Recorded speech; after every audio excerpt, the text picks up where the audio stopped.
What's up there, YouTube? Section 333 here.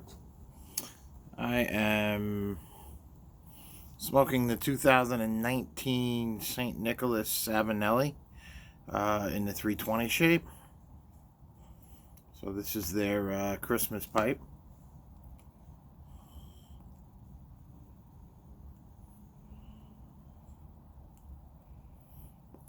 It is New Year's Eve. I hope everybody had a wonderful New Year, rather Christmas and Christmas Eve.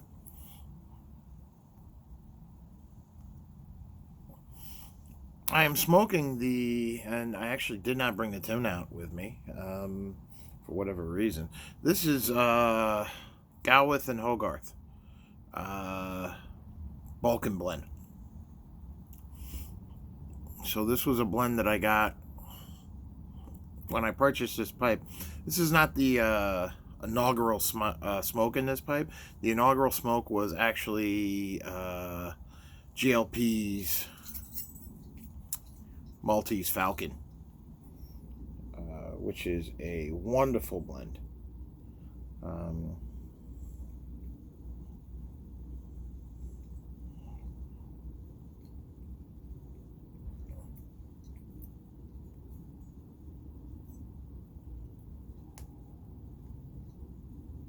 It's actually one of my favorite blends now, Maltese Falcon. I'm going to do a video series this year of some of my favorite blends. And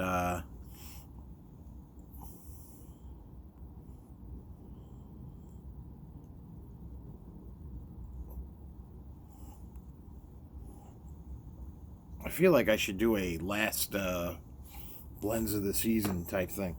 But if I had to pick my top 5 for this year,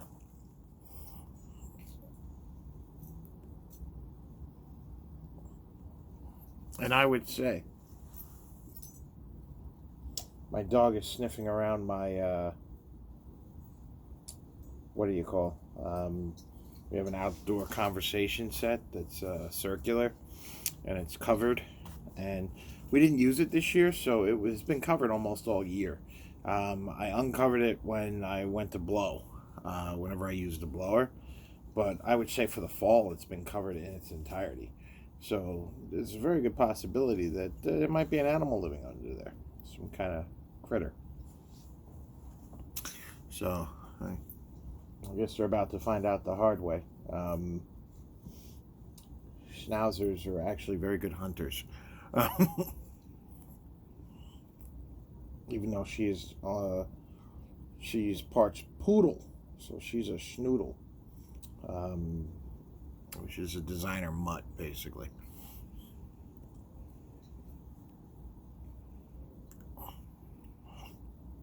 But because she's part poodle, that also means she's smart.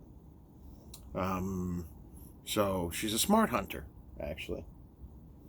That could be trouble for the critter if she flushes it out of there. I don't think she can get up under there, though, which is good. Hey, what are you doing?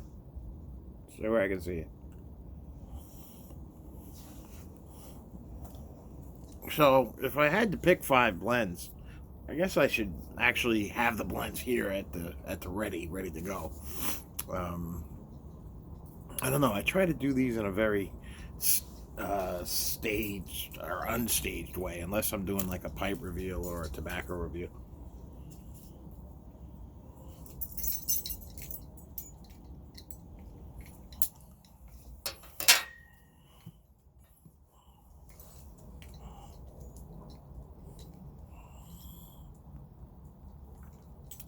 So, working on this,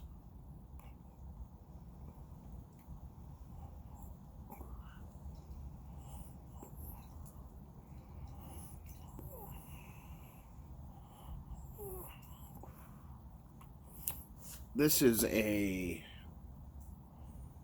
actually one of my favorite blends as well.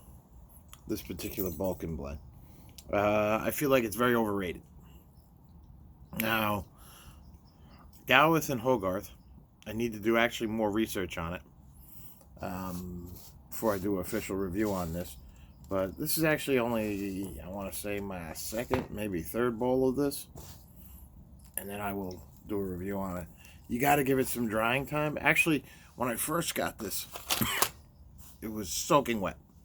No, scratch that. When I first got this, it was dry, very dry, because the tin had popped. So I actually had to decant it into a jar and rehydrate it. I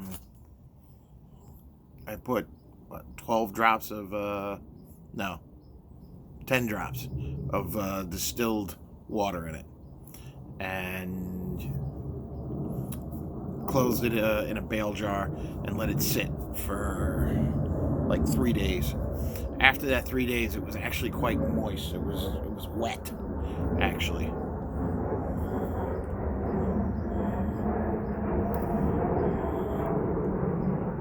Now you get, from the tin notes, you definitely get smoke that you would normally get from Latakia or Latakia. You definitely had that. You definitely had, there was like a nuttiness to it. I think there is burley in this particular blend. Like I said, I have to research a little bit more because there's no actual tin description as well. And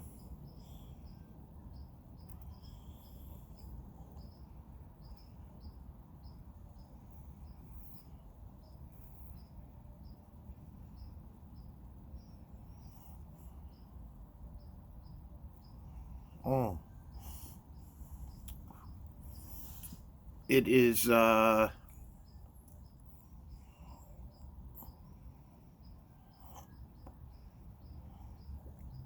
actually have smoked this before at a friend's and really enjoyed it then, and I'm enjoying it quite a bit right now, actually. Um,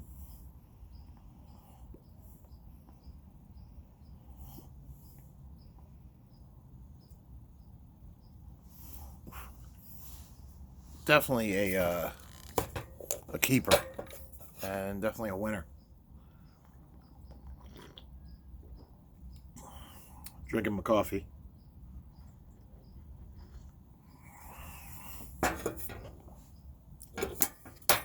Early evening cup, or late afternoon cup, so to speak.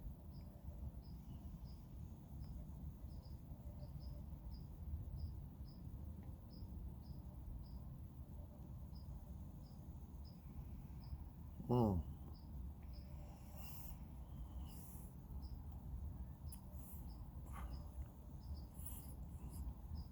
This is definitely a tobacco that I would. You could make this an all-day smoke. Nicotine hits not too heavy.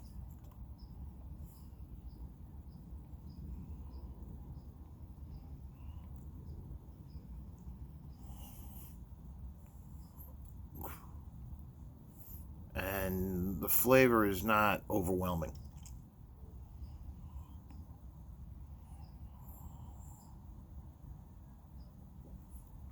It's very down the middle, in my opinion. This is very, very down the middle. Um, the smoke is good. There's no real bitter aftertaste to this particular blend. Um, I would not call it mild, though, either.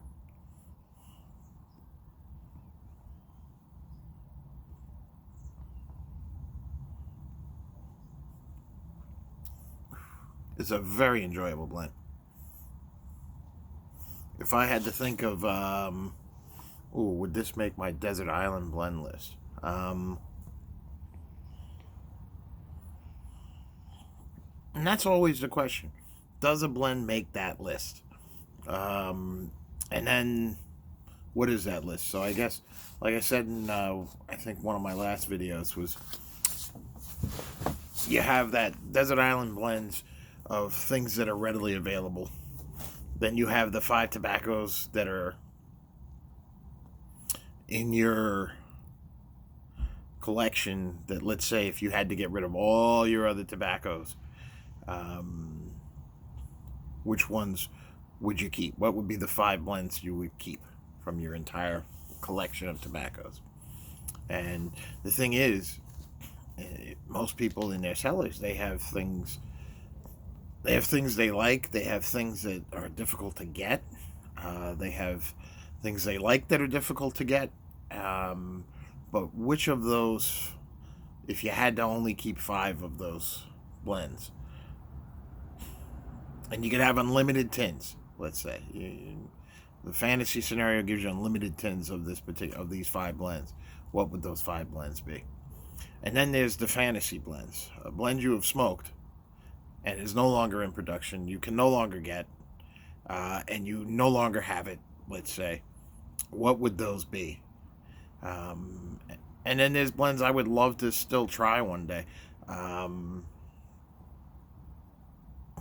Whether that's Balkan Sobrani, although I've tried Balkan Sobrani. I actually enjoyed that too.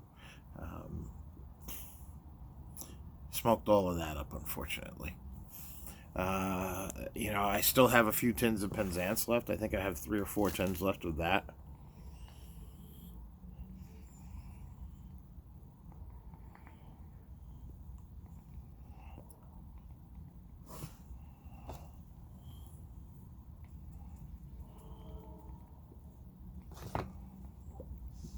Now, after I rehydrated this, like I said, this was soaking wet. Maybe I overhydrated it. I don't know. I guess if I left the jar open for a day, it would be perfect. I'm actually considering that. I just hope that this little one here would not climb into the jar.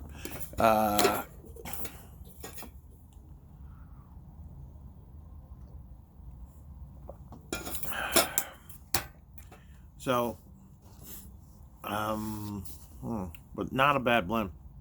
I'm going to do a full review on this. This will be my first review, the Gowith and Hogarth. That'll be my first review of 2020. Looking forward to that. So yeah, New Year's Eve, we got a new year coming up within the Gregorian calendar, and that's going to be fun. It's always great to get a new year started.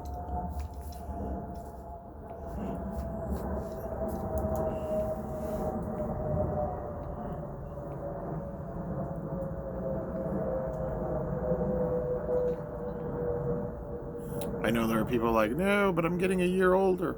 So what? So is everybody else.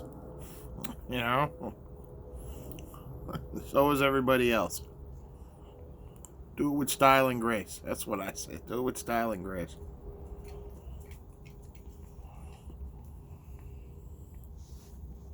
So, the pipe itself smokes good to a point. Midway through the blend, or through the bowl, it actually gets gurgly on me. And I have heard that about Savinelli 320s. It has not been my experience with Savinelli 320s. It has been my experience with this particular Savinelli 320. Even with the balsa wood filter in there. So I'm not sure why it's holding on to so much moisture. It may be because I have to admit, the first blend I smoked was the Maltese Falcon by GLPs, which is on just about every list I have. One of my favorite tobaccos. But this, I think, I've only smoked Maltese Falcon or this Balkan blend in this pipe so far. So what I've gotten from it is the couple bowls of this that I've smoked in it have been gurgly. Might be because the tobacco was overhydrated.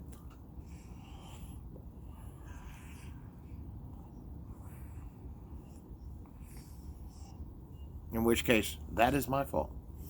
So, like I said, I hope everybody had a good year this year, and I hope everybody had a great Christmas. Looks like the New Year's, well, it was cloudy. It was cloudy and raining this morning. Now it looks overcast, like it's going to rain again, but around, I want to say 2:30, the sun came out. It was actually quite nice out for a little while. And I came out and got a little work done in the yard, things like that.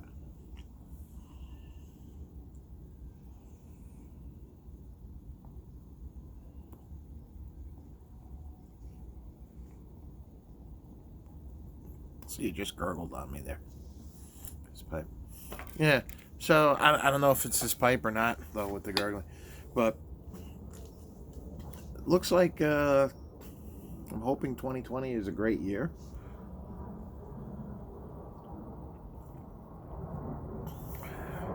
Always fun to start something new. Getting the new routines and things like that. Challenge yourself to the next level of life.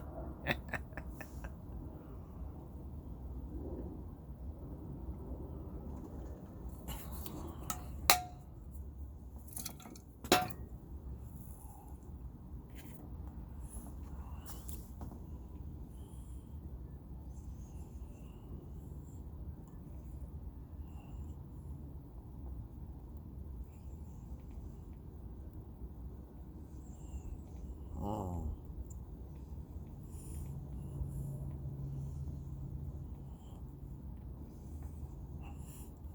But blend wise, this is a very well-rounded tobacco. Actually, it's a very, they call it a Balkan blend.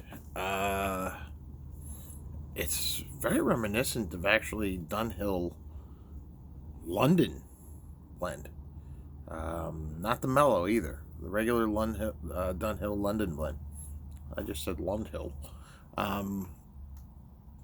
So I see Peterson has come out with the Dunhill blends again. Yay! I saw Elizabethan. I've seen My Mixture 965, and there was a third blend. I can't remember what that is. If anyone does, put that in the comments, please, below.